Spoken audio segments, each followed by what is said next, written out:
Aujourd'hui, on va parler du terroir côtier du Languedoc, dans lequel il y a beaucoup de soleil et ça fait plaisir.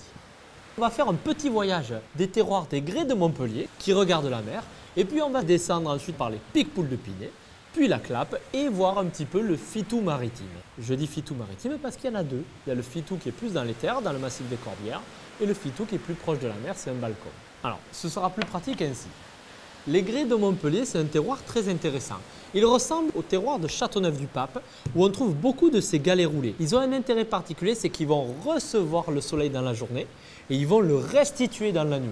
Et ça va permettre aux raisins de mûrir de manière parfaite. Et dans les Grès de Montpellier, on a des très beaux vins rouges qui vous donnent quelque chose de très charnu, très chaleureux avec des beaux tanins. Pour le situer, c'est au nord de Montpellier et ça descend un petit peu au nord de Béziers. Et si on continue, on va arriver sur les terroirs de Picpoul. Picpoul, je ne dirais pas que pour faire les vendanges, il faut utiliser des palmes, mais presque. C'est un lieu qui est très proche de la mer. Et à Picpoul, une autre des traditions, disons dans la région, ce sont les huîtres de Bouzigues. Et ce Picpoul, à base d'un cépage très particulier qu'on appelle le Picpoul ou le Piquepoul, va donner des vins très frais avec des notes de fruits blancs, une très belle fraîcheur, une jolie acidité et qui ira merveilleusement bien sur les plateaux de fruits de mer.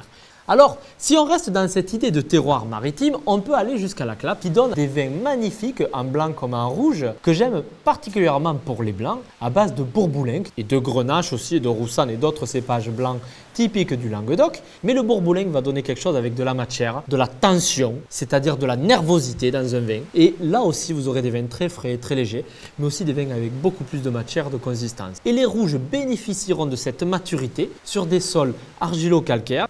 Et en même temps, la mer, sur tous ces terroirs, va avoir un grand intérêt. Pas seulement pour les vacances, la mer va adoucir les fraîcheurs de l'hiver, tempérer les grosses chaleurs de l'été. Et pour finir, si vous allez à Fitou, c'est comme si vous étiez sur la terrasse d'un balcon et que vous regardiez la mer. C'est le Fitou maritime, argilo-calcaire. Et là, une des particularités de Fitou, comme dans les Corbières, c'est d'être aussi à base de Carignan, un cépage traditionnel dans le Languedoc et qui, assemblé avec le Grenache, Syrah, Mourvèdre et Cinsault, peut donner des vins qui sont dignes des plus grands vins de France, comme d'ailleurs beaucoup d'autres appellations dans le Languedoc. Fitou a été la première à recevoir l'appellation AOC, appellation d'origine contrôlée, en rouge.